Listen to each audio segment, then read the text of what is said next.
Good morning, good afternoon, good evening, everyone, and welcome to Social Media Marketing for High Growth Startups. My name is Michelle Eisenberg, and I am a program assistant here at the Nasdaq Entrepreneurial Center. And for those of you who may not know, the Nasdaq Center is a nonprofit building a better path for entrepreneurs worldwide by improving inclusion, access, and knowledge in entrepreneurship. So, as you will see in the chat in a moment, the NASDAQ Center provides programs, resources, and exceptional mentorship to entrepreneurs across all races, industries, and geographies. So, definitely make sure to check out those links and resources in the chat. And then just a couple of housekeeping items before we get started. First, let us know where you are dialing in from in the chat. We always love to connect. And second, we are going to open up for live Q&A at the end of the event. So please make sure to submit your questions for us in that Q&A function for us at the bottom of your screen throughout the presentation. And we will try our best to get to all of them.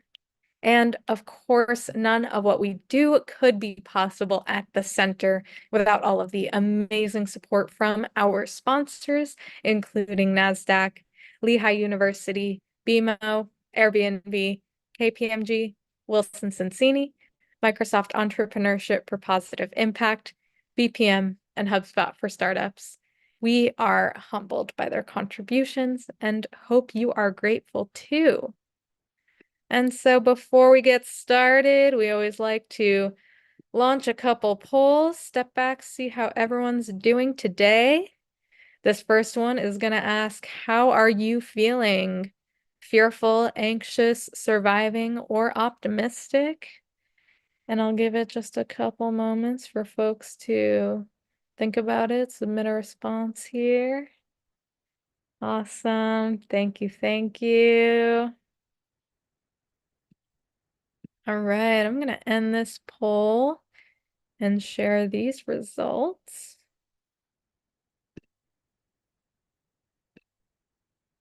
Awesome. Love to see optimism in the lead. Also have some feelings of surviving and anxiety.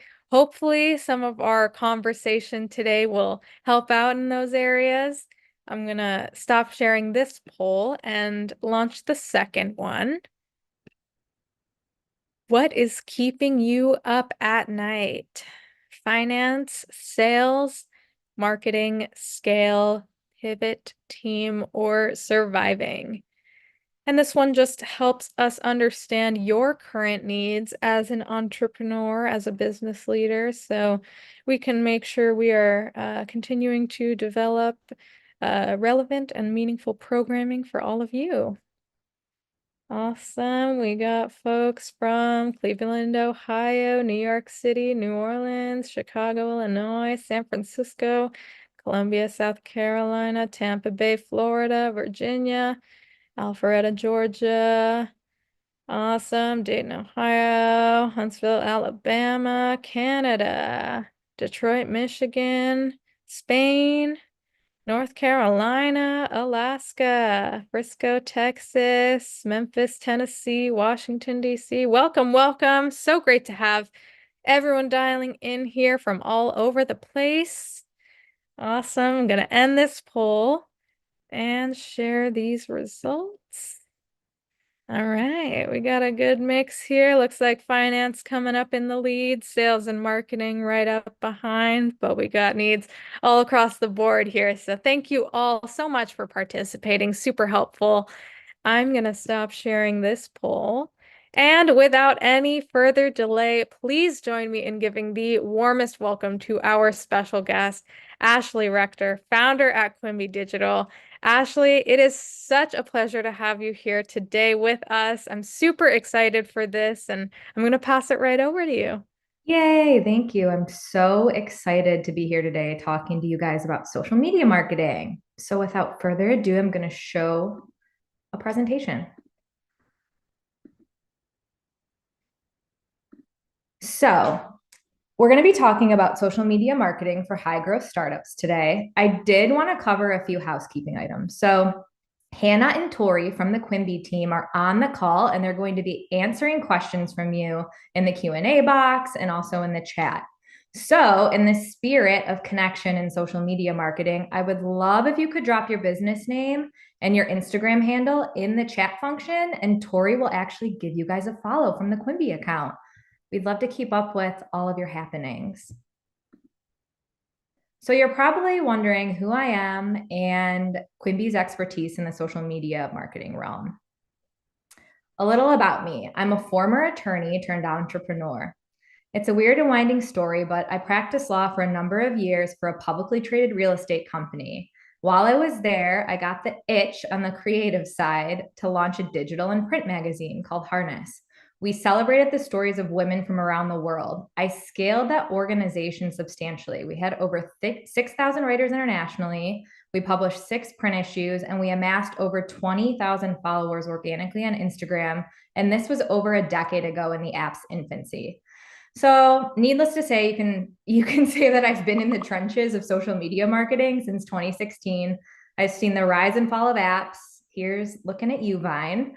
I've helped brands build social strategies that have amassed thousands and thousands of followers. And on the precipice of selling Harness, I ended up launching Quimby, and that was 5 years ago. So the goal of Quimby is to help high growth startups effectively manage and execute social media marketing and paid advertising campaigns. We have some of the smartest people in social helping brands up level their content, 2 of which are on this call, helping answer questions.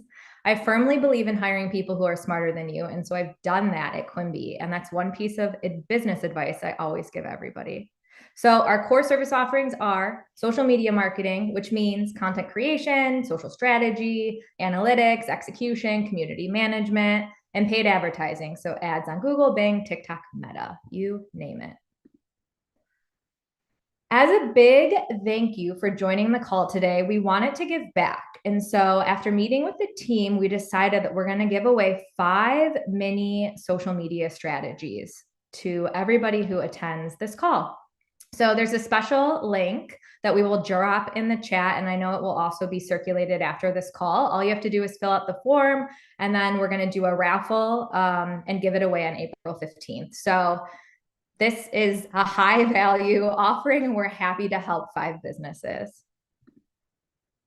So what will we be covering today? I'm going to touch on developing a social media strategy, measuring and monitoring performance, influencer collaborations, engaging employees in advocacy, effective community management, paid advertising on social, when to bring in an external partner, and just some things I find interesting. So, developing a social media strategy. I think we need to start with, why do you even need a social media strategy? Can't you just start posting and base your success on going viral? That's a question we get a lot. So you need to understand your social media goals. You need to set KPIs, develop campaigns that you can track, flesh out your ideal social media consumer. Why? Because it's going to help you build a following, sales, and brand awareness faster. Think of this as your roadmap. Without one, you're posting and guessing on what's performing, making it really hard for other marketing initiatives to amplify social and for social to amplify other marketing initiatives in your organization. It also makes it really hard for other team members to step in and manage social. If something happens, you have employee turnover, you don't want to manage it anymore. So think of this as the fundamental building block of everything you do on social media marketing going forward.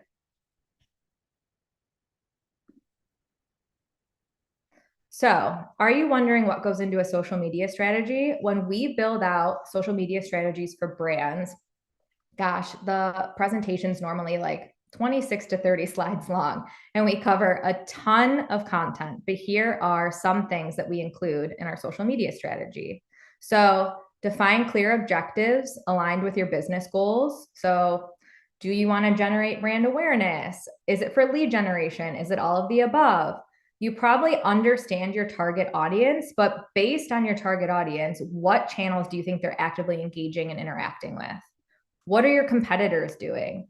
people fail to look at their competitors and really analyze what they're doing on social. So what are they doing well? What are they doing poorly? You can look at their content, their engagement rate, their following. If they're focusing a lot of their energy on one channel, that's a really good indicator that's driving value to the organization. Also, what are your brand pillars? So what does your brand believe in? What pain points does your product or service solve? What types of content do you and the team excel at creating? What's your tone of voice? Is it casual? Is it funny? Is it different on social than it is on your website? Also, what hashtags are you going to be focusing on? Why? And how is community management going to be handled? So our DMs and Instagram, LinkedIn, wherever are they going to be managed by the social team? Are they routed to customer service? Is it a hybrid approach? Oftentimes we see that customer service and social overlap because consumers love to go to social to complain about things or to ask about services. Are you going to have an outbound campaign?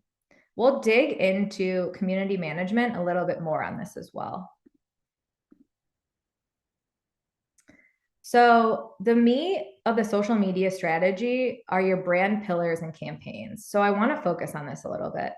We develop different campaigns for every channel. Each brand pillar will have a few campaigns that falls within it. So I'm going to give an example.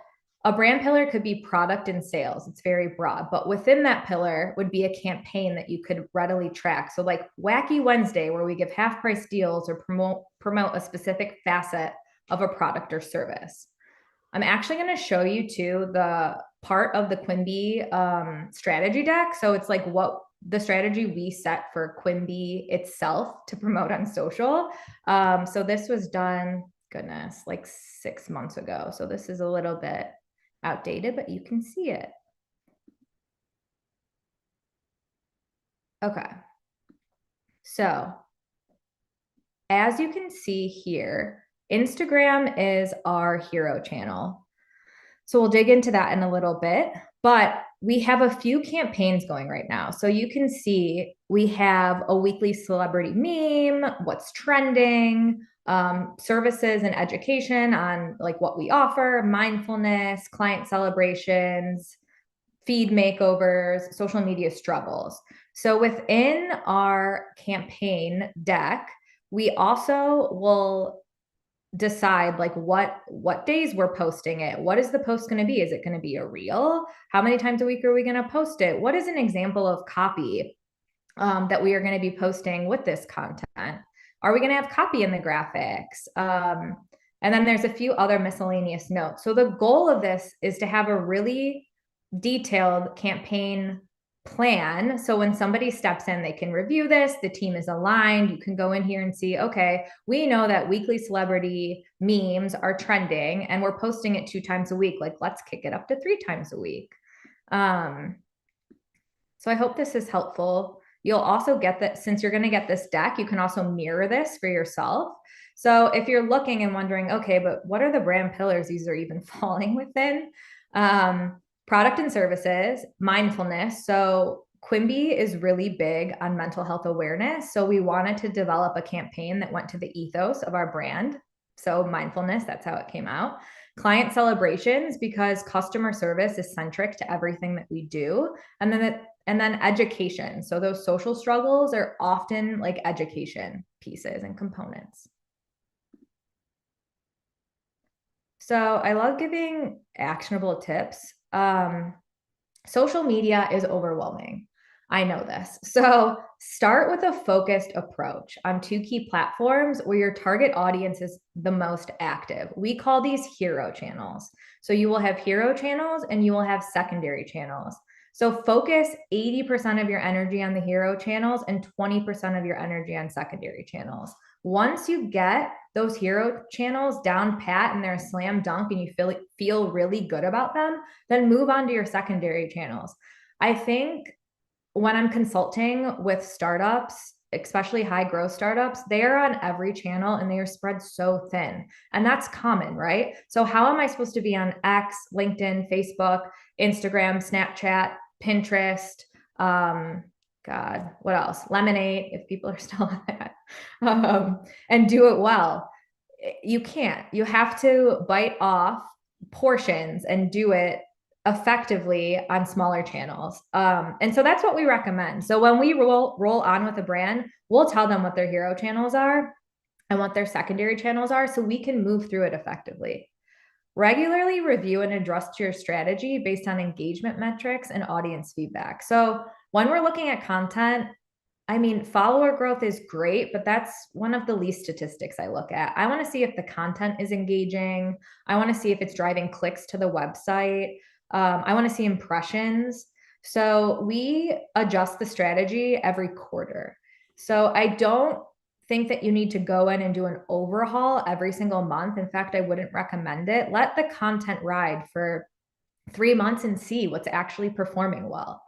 We recommend the quarterly basis, but also monthly, we keep an eye on analytics. So I know what's working in terms of analytics on a monthly basis. And then we pop in there weekly just to see, like, oh, hey, this content did really well and it was engaging. Like, that's a win. You know what I mean? And we might share that with the client. So I think in terms of strategy, let it sit for a quarter and then go back and see what campaigns are working and which ones are not. So everyone always asks me, okay, what channels do I need to be on then? Well, we see some common themes. So if you're a B2B business, your primary channels likely are LinkedIn, Meta, X, and YouTube. I don't want to say that this is the end all be all, but this is just a commonality that we see. D2C and B2C, TikTok, Meta, LinkedIn, and then potentially Pinterest, Snapchat, YouTube. It just depends. So, measuring and monitoring performance. If you're going to set a strategy, you absolutely have to measure it, or how do you know it's working? So, setting KPIs in your social strategy is extremely important. Mentally, it's a tangible goal to work towards, and also you can see what industry standards you're hitting or far surpassing. You can also set stretch goals for the team and yourself, see which content is better than others so you can maximize growth. So we highly recommend most tools today. You can have, like, social publishing tools have the analytic capability built in. Also, you can go in natively and look on the platforms. So look, see what content is resonating. If you're consistently posting a campaign that's not resonating and getting really low conversion rates, like, don't post about it anymore. Also, A/B test different post types. So remember in the campaign slide I showed you, we said, like, we're always going to do weekly memes as like a carousel post with the celebrity. Maybe that content is really great, but it's not a static image, it's a reel, or, you know, it belongs on LinkedIn, it doesn't belong on Instagram. So A/B test things to see which campaigns perform well on which channels. So I'm also going to give you some stats because I know you're taking this deck home with you. And it'll help you set baselines in terms of your KPI. So I think people often think that virality is the norm, and it's not. So I just wanted to level set a little bit. So in terms of engagement rate, these are some of the engagement rates by industry. So you can see the median Facebook engagement rate is like 6.06%. And Instagram, it's less than a percentage. And funny enough, carousels have the highest engagement rate on Instagram.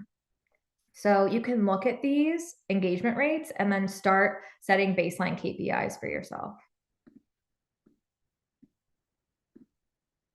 Twitter is even less the engagement rate, which doesn't surprise me. TikTok has the highest engagement rate, which is interesting, especially in the realm of higher education, sports teams, and travel. LinkedIn. So engagement rates hover around 4% for LinkedIn brands. And then you have to remember that engagement rates change based on the follower size. So it's not uncommon that the larger you're following, the less your engagement rate is. I also included the link to the report in here as well.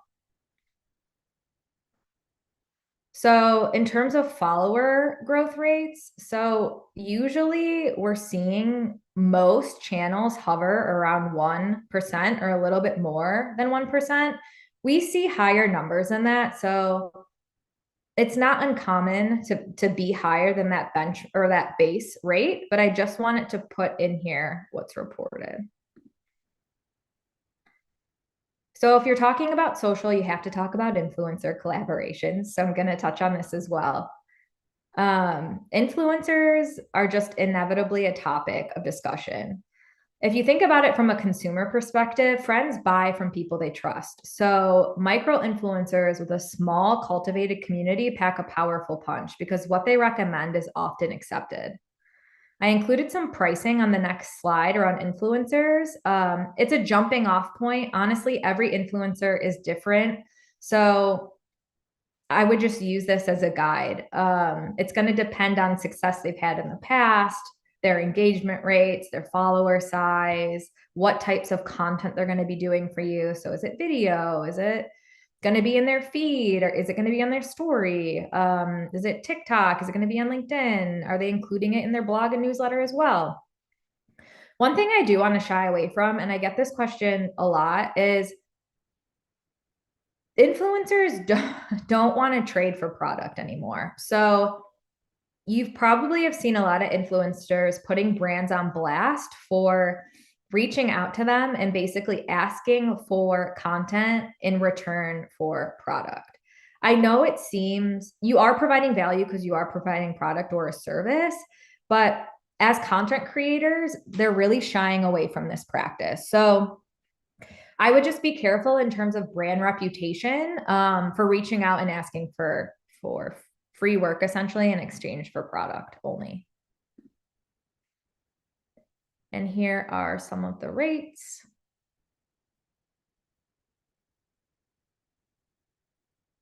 And feel free to pop questions in the Q&A as we're moving along. I'm also going to be answering questions at the end, but we're happy to do so as we move through here. So engaging employees in advocacy. This is often missed, especially by bigger brands. So your employees and even freelancers are your biggest brand advocates. They understand your organization, they know your values, they know your ethos. And so encourage them to share company content on personal social media channels. We see this primarily on LinkedIn. And so I would argue it's best kept there. I think there could be an argument for X as well. But mostly we see this on LinkedIn. So provide them with guidelines and content that's easy to share. So maybe you have created a Canva template and it's easy for them to like put their name and celebrate their employee milestone in it, and they can share that. And I also would recognize and reward employees who actively participate in advocacy. They are essentially saying, I love working here and we're doing great things. And that is a powerful testimonial. You can also offer training sessions on effective social media practices. So we've done this before where we've stepped in and talked to sales teams and said, hey, like this is how you should be engaging on social to drive sales, or this is what you should be posting about. I also think it's a good idea to feature your employees and contributions on social channels. People want to see faces behind the brand. They buy from human beings. So I think it's a great idea. So community management. I absolutely love this topic. And shout out to Tori, who's on the call. She's head of community management for Quimby.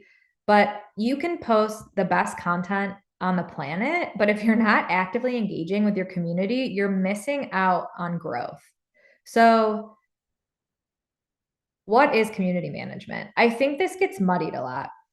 So there is the responding to comments, direct messages, people who like your posts, like the inbound engagement is what we call it. So there's regular maintenance of inbound engagement, and yes, that is community management. But then also there's outbound community management. So we put together plans essentially on how are we going to reach the ideal target consumer based on outreach. So like, are we liking their content? Are we commenting on it? Are we sending them messages? Are we resharing it to the stories? Are we commenting as the page on LinkedIn? Are we retweeting it? Like there's so many different avenues. And how are we finding them? Are we going to competitors and looking at who's following the competitors? Or are we looking at only the people who are liking competitor content because they're the most active on social? Or are we doing it by hashtag? Maybe you're a location-based business. So are we going by location and then seeing who's tagging these locations and interacting with those consumers? So developing that outbound strategy is incredibly important because whoever you're interacting with inevitably will look at your content and then decide to follow you. So that's how you're driving new eyeballs, new sales, new brand awareness. Some of the other campaigns that we will do in terms of outbound is podcast outreach. So like maybe the founder of your organization wants to be on podcasts, or maybe they want to give like free promo codes to certain people. Like you can do that all through direct messages. So think about what your outbound campaign is and how you're going to track it and leverage social to do so. It's a two-way telephone. So just remember, like, you're not there to just blast out content and people just consume it. Like you're there to have conversations. That's why it's called social media marketing. So have those conversations. Some things that you can do, implement social listening tools to stay on top of customer sentiment. You could also, I recommend this, develop a crisis management plan for handling negative feedback or PR issues. Oftentimes, consumers go to social to vent, or something goes viral on social about a brand that's doing something not ethical or whatever. And they're trying to decide in the moment how to handle it versus having a plan on how to handle those situations. Also, you probably get the same questions over and over again in certain channels. On Instagram, you can save some of those messages. So I would highly recommend doing that. We create FAQ sheets sometimes, especially for accounts that have a high volume of comments coming in or messages coming in. And so that way we can quickly pull answers out of the FAQ sheet, especially if they need to be legally compliant, or I don't know, there's just a certain way we want to answer things. I mentioned this before, but it's always a rub between customer service and social, especially as you start to grow. Things come in the inbox, and so decide, like, social hands over this message to customer service, and then it's customer service's responsibility to like resolve the issue or whatever that looks like. But make sure that plan is in place. I'm only going to touch on paid advertising on social. So paid advertising on social is incredibly powerful. Once you have a handle on organic content, you can start crafting a paid social media strategy to amplify sales. So organic content can be leveraged for paid ads. It's same with influencer content. So I highly recommend seeking out an expert to put together a paid strategy for your brand versus trying to run it yourself. It's incredibly nuanced. So that's all I'm going to say on paid ads, but we can answer questions in the Q&A if there are any. Okay, so social media tools. I wanted to put together some tried and true tools that we use. So Agora Pulse is the social scheduling and analytics platform that we use for all our clients. I absolutely love it. I've tried most tools on the planet in terms of social, and I really like the client interface on Agora Pulse. So that's what we use. ChatGPT. So everyone asks, like, should you be using AI for crafting content? Yes. Why wouldn't you be using AI? It's great. We bounce ideas off of it. We'll input our strategy and ask it, like, poke holes in the social strategy. This is the persona I think that goes on TikTok. What do you think? You can also craft content out of ChatGPT. So, maybe we craft content for Instagram and I want to see what it could look like on LinkedIn. And I know I'm jumping down below, but there's a free ChatGPT micro course. And we actually had Lexi from this agency come in and talk to us about putting together pre-prompt templates. So we can just pop a template into ChatGPT and it helps us craft content. And so I linked the free training there. We use that template for everything. Canva is a great tool for novice social media manager designers. So like you have on Canva Pro, you have commercially usable photos on there, fonts, all of that good stuff. Unsplash is great for free photography. I really like the captions tool. So you can download the app on your phone and you can actually do a video, and it has a teleprompter feature. So if you want to put your text in and you're worried about forgetting what you're going to say, that's also a really, really great option. And we can talk about more tools as well, because honestly, the Quimby team, we try out so many tools that they probably have other ideas as well. So sometimes I get asked, like, how do I even know that it's time to bring in an external partner? So who's running social media right now? Is it you? Like, are you overwhelmed? Do you have the financial capacity to delegate? What do you want to do on social? The way that we stack our team, so this might be helpful, is every brand gets a social media strategist, a copywriter, a content creator, a graphic designer, and did I forget anyone? Community manager, strategist, copywriter, content creator, graphic designer. Yeah. So that whole team works as a pod to up level the brand.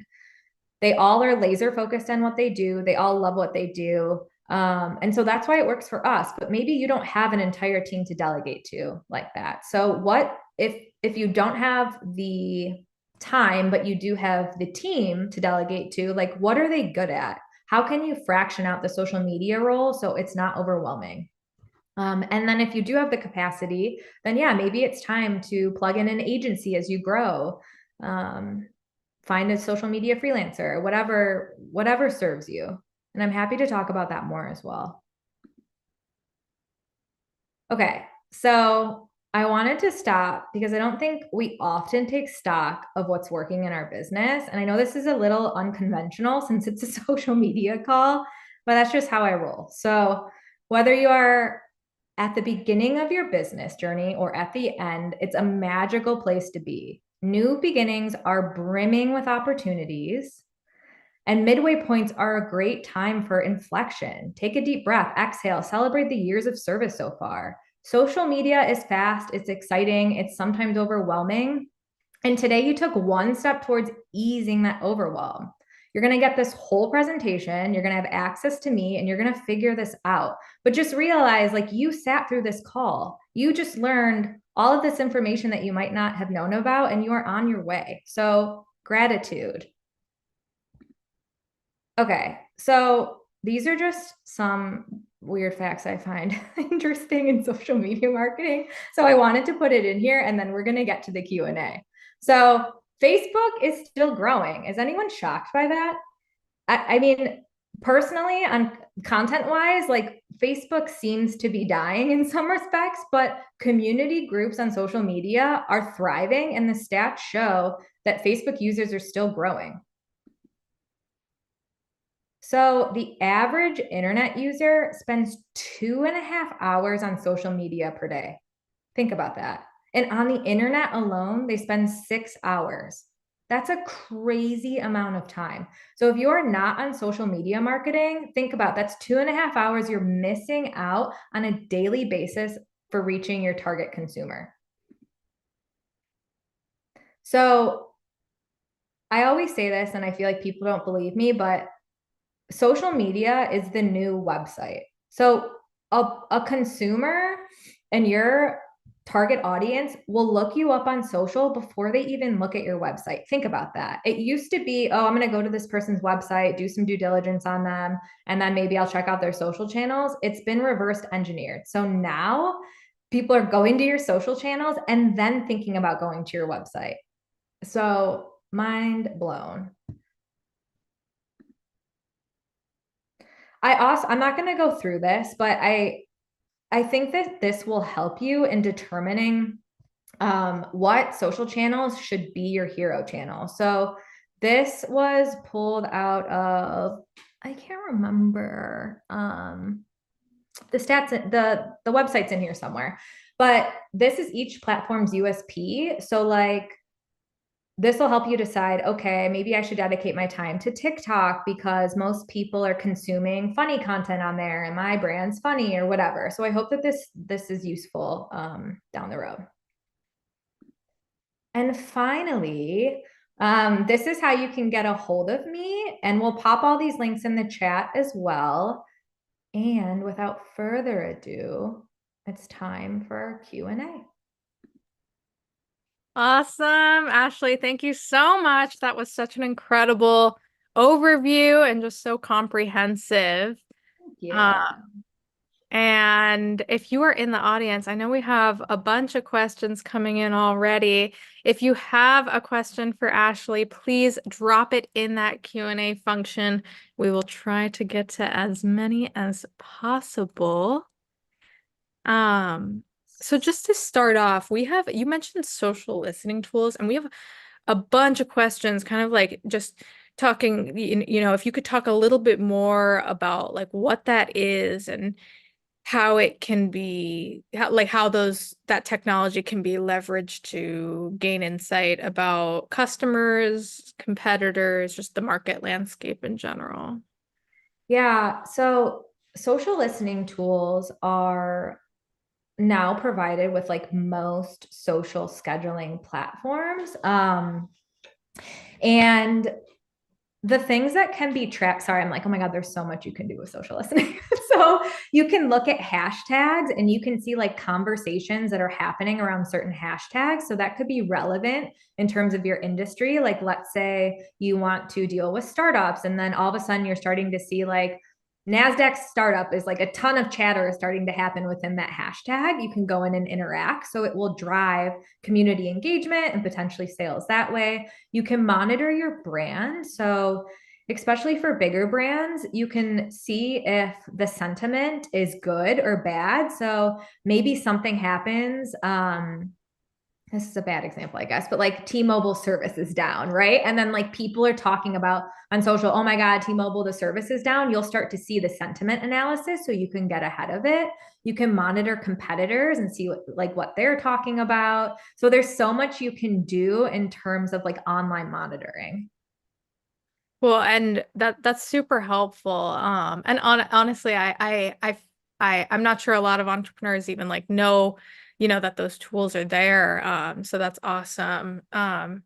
And I know you mentioned kind of like it's integrated in these platforms, but do you have any like just specific social listening tools that you would suggest or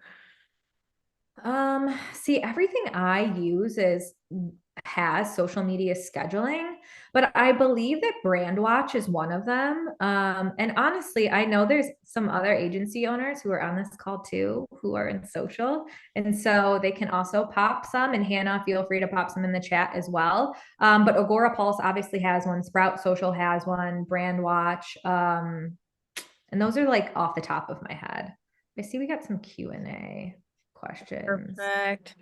Awesome. Okay. And then we have another question here that I think is super helpful because I know we have a lot of entrepreneurs in the audience that are kind of on the cusp of launching a new product or service, especially for those first-time founders. So, just any tips, best practices around social media marketing, for that stage of business? So just launching. Um, yeah, so honestly, we are often launching a social channel. So I feel like this is exactly in our wheelhouse. So running through the strategy that I think it was like slide 2 on like target demo and like what social channels, get the plan together and then begin. So like secure your social channel handles, right? That's important.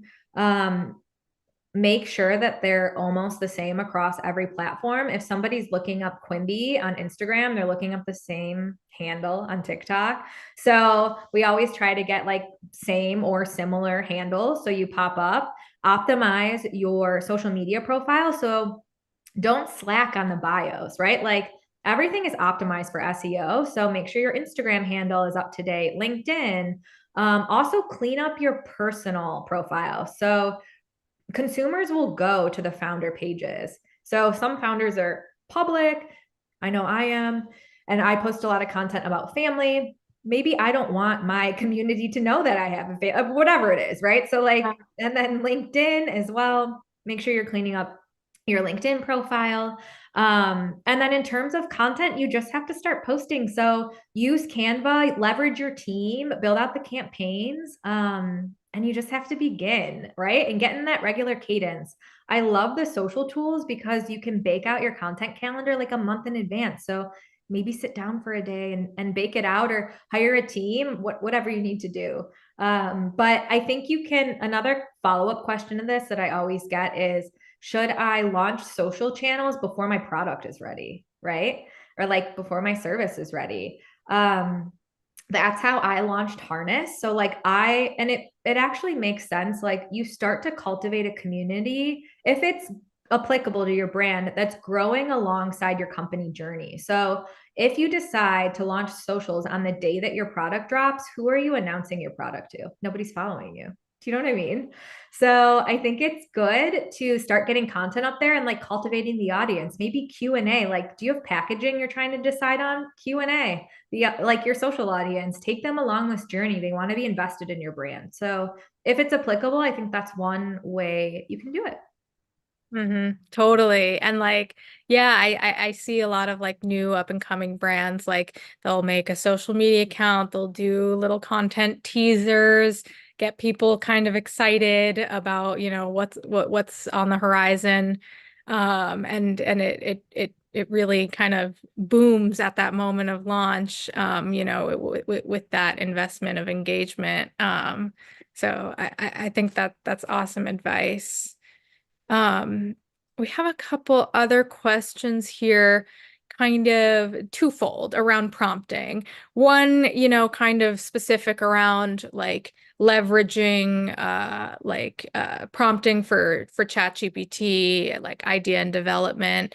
And then also kind of on the other hand, like prompting kind of in the sense of just like developing content for social media. So I know you talked a little bit about this, but any specific tools or strategies like you recommend here in terms of, developing the right prompts that will yeah, like are aligned with your audience needs, desires, all that?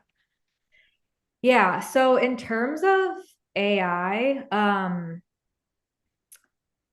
there's so much that you can do with it. Like this could be, it is, right? So like the link that I put in the presentation, which I think Hannah put in the chat, like that's a free mini course. So like the prompts are everything. AI is only going to give you information as good as the prompt you put in. So I think that people go to ChatGPT and they're just like, "Hey, I have a beauty brand or I have a fintech brand and like what types of content should I post?" And it's like gives like a really crappy answer, but that's because it doesn't have enough context on your brand. So a pre-prompt essentially what it is, and you can get it when you go to this link. It's talking about like, okay, this is my brand name, this is the link to my website, this is our tone of voice, this is content that I really like. There's all of these things that you answer before, and then you put that entire prompt into Chat GPT, and it understands now like who your brand is, what your tone of voice is, the content that you like, and then it'll start generating good content for you, right? It's not an end all be all. So it's not like we upload these pre-prompts and then we just like copy and paste all the content out of Chat GPT and we're done. Like it gives us ideas. You still need a human being to edit this content and make it your own. So use it as a jumping off point. And yeah, there's a ton of tools and resources if you Google like pre-prompts, but you could also use the one that we put in there. In terms of AI imaging, like we haven't found a tool that we like in terms of AI images yet. So I'm eager to try some. We have tried AI voiceover. So some of our founders don't want to be on camera. So maybe it's an image of them, and then we have like a robot speaking essentially over the video, and it sounds exactly like them. So it can mimic voices. Yeah. So there's a lot of tools out there. I definitely highly recommend trying them. And I think like AI and marketing is a whole course on its own. Yeah. That's awesome. Yeah, and it is tough because it's constantly new technology coming out, and it's almost like an oversaturation. So like definitely like important to do that research and really make sure you're uh you know choosing the tools that are aligned with your business and your goals there. Um Love it.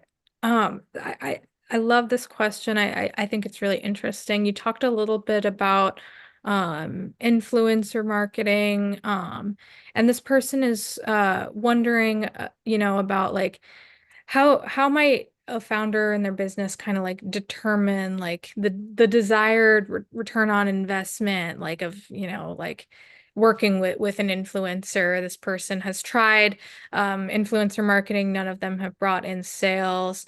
So I guess it's kind of twofold. It's like, wondering about the ROI, but I also like, I'm just wondering how can you best leverage that talent and that the audience that they have, the reach that they have, and just you know foster a good working engagement with that professional.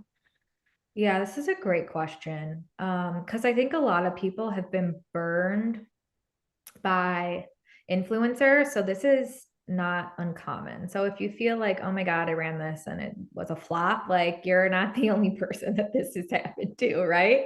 Um, and honestly, so I'm just going to give a quick story and then I'll go into the answer. We ran an influencer campaign for a pretty prominent person connected with the Kardashians on a product. And you would think because of the level of followers that this person has, that it would generate an insane amount of sales. And I think that maybe it generated 10 sales. So it's not, I think people need to stop looking at like how many followers a person has and look at the impact they drive. So how do you do this? Influencer marketing is hard and it's because there's a lot of like prep work that goes into this. So when you're going to engage an influencer, you should have like a brand guide put together of like, this is what we want the campaign to be. This is how we want visuals to look. This is what we expect the return on our investment to be if we work with you. Like, we hope you drive 10 sales or 20 or whatever. This is when we think you should post. These are the types of content that have done good for us in the past. So it's like you're handing them this playbook and so they can really understand your brand, but then also understand the expectations. And maybe it's like, we want 2 bites of the apple in terms of recording. So if they record a video and they send it to you and you're like, oh my God, this sucks, like they have to do it over again or whatever that looks like. Or maybe a piece of content does really well and you want to use it in your paid advertising. Most people don't negotiate paid ad rights outright in the beginning with the influencer. So I think it's putting together that pre-prep, and then it's sourcing the right influencer. So micro influencers to me are just way more impactful, and frankly better to work with. If you think about it from like just a human being perspective, if they have like 5, 10, 15,000 followers who are super dedicated to them and know them, maybe they've met them before, maybe that, a friend of a friend has met them, when they might make a recommendation, it is way more powerful than like, some random superstar that's making a recommendation. So things that you can look at to see if it's the right influencer is go through their content and see if they've done sponsored content before. So they have to put like a sponsored hashtag or a partnership hashtag or whatever. Has that gotten a lot of engagement? Like, have people liked it? I've seen micro influencers who have done content and all of their content gets hundreds of likes and then they post a video about a product and it's like 2 people like it. Do you know what I mean? So like maybe their audience doesn't want to be hard sold. So I think you have to go in and look. And then wait, there are tools that you can find influencers. We do it the old school way. So like we just go into the platforms themselves and we discover people based on hashtag locations, like competitors, whatever, and we organically find them and then we outreach via DM or if their emails in their bio, and have that conversation. And this is a business relationship. So ask them like, you've done this before. Like what is the return on my investment? What do you think? Yeah, I hope that's helpful. Yeah, absolutely. And I love that you kind of mentioned this, like, giving them like somewhat of like a sales playbook. I know a lot of founders may have already developed or are in the process of developing a sales playbook of sorts and, for their own team. And yeah, it can absolutely apply to that business relationship as well. Yeah. So yeah, super helpful. Um, we have another question here that I think is great. You talked about kind of like baking in your content for a full month. Can you talk a little bit about like the process of planning that out? I know a lot of entrepreneurs like want to stay like really like current with like what's going on like in their audience, and so I think there can be a worry of like planning too far ahead. Yeah. Yeah, this is a great question. So, in terms of thinking about your content, I'll tell you how we do it. So there's always going to be evergreen content, right? So you have your brand pillars that we talked about, and then you have your campaigns within those brand pillars. So some of that content is going to be evergreen. And so you can bake that out a month in advance. So we bake out the content a month in advance, and then weekly we execute on trends. So we actually, well, this is a good plug actually. So we send out a newsletter weekly that recaps trending audio on TikTok and Instagram and like just trends, and it's for free because our team aggregates it anyway. So we're like, what do we do with this content? So if you want to sign up, Hannah, pop that link in the chat. But yeah, so weekly we execute on trends. So I think that makes it way easier of a lift. So if you know that your monthly content is pre-batched and then all you have to do is like, oh my God, this is memeing or this is trending, like let me use CapCut and jump on here, then it's way easier to execute on. So we have a team that executes on trends weekly and keeps up to date with trends. And then we have like monthly evergreen content. That's awesome. I know how many people would love a resource like that to stay updated with those kinds of trends. So that's awesome. Um, Yeah, it's so fun. Even sometimes I'm like, oh my God, I didn't know this was trending. And I find myself looking in the newsletter because the team manages it. And I'm like, I want to do this trend. right? Yeah, it's super fun. I love it. Um, so I think we have time for maybe one or two more questions. I know I see like all these Um, hundreds of questions. I'm like, I'm so eager to answer all of these. I don't know if I could speed to them. right? Yeah, I know. It's overwhelming. But I think that this is a good question. I think a lot of entrepreneurs in the audience may have started out as kind of a solopreneur, maybe are slowly building their team up.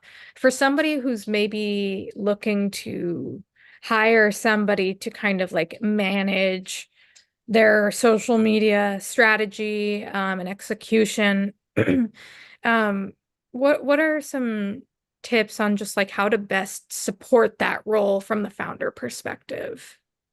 Yeah, this is a great question. So, and I saw someone else in here like what to look for too. So I think I could answer all of these.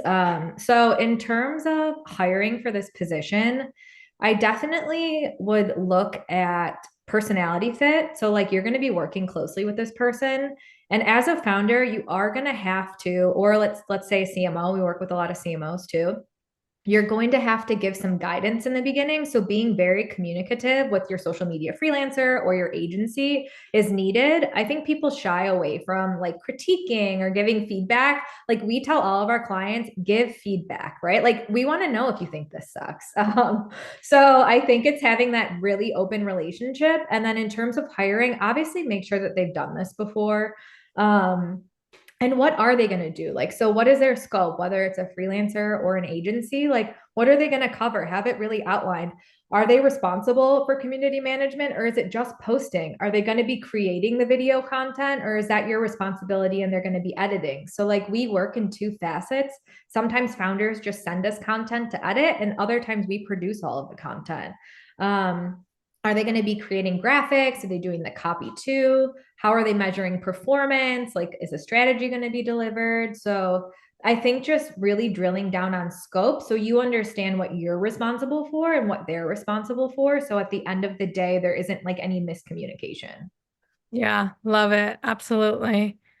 Awesome. I think we have time for one more question before closing out. And I'm curious, from your experience, like, what are your thoughts on, potential emerging trends in social media marketing over the next, let's say, 5 years? And, maybe like any untapped opportunities for innovation, that you perceive. Yeah, oh my gosh. So there's going to be new social media apps.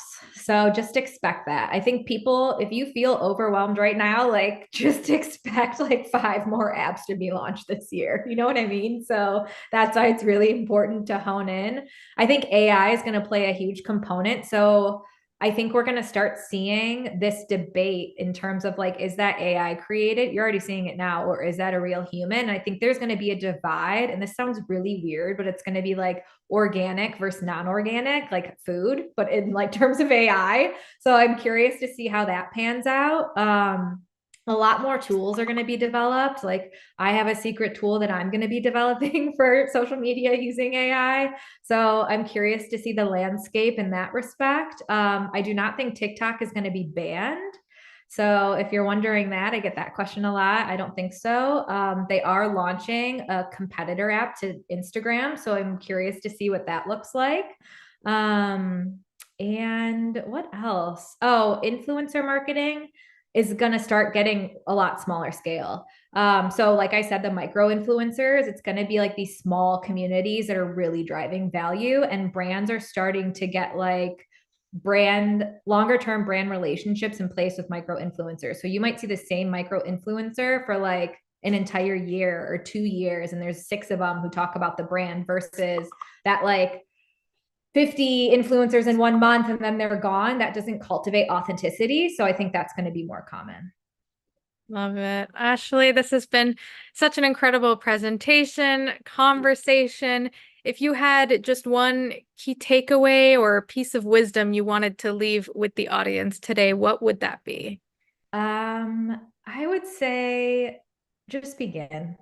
It's overwhelming. Just do one thing. Put one post out. Get one social channel up. Don't try to conquer Rome in a day, because once you begin, you won't be able to stop, and that's the key, right? Beginning is the hardest. So just begin, and if you've already begun, then like sit down and dedicate an hour and just get your thoughts in order, and that's a really good start.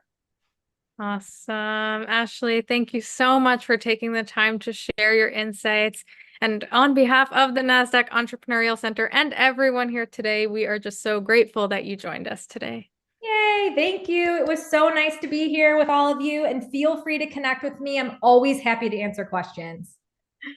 Awesome. Amazing. We'll share those links in the chat that we mentioned. And to our audience, we'd love for you to join us again for upcoming webinars, which you can view using those links that are going to be posted in the chat in addition. Thank you all so much for joining us today. We look forward to welcoming you back online with us soon. Yay.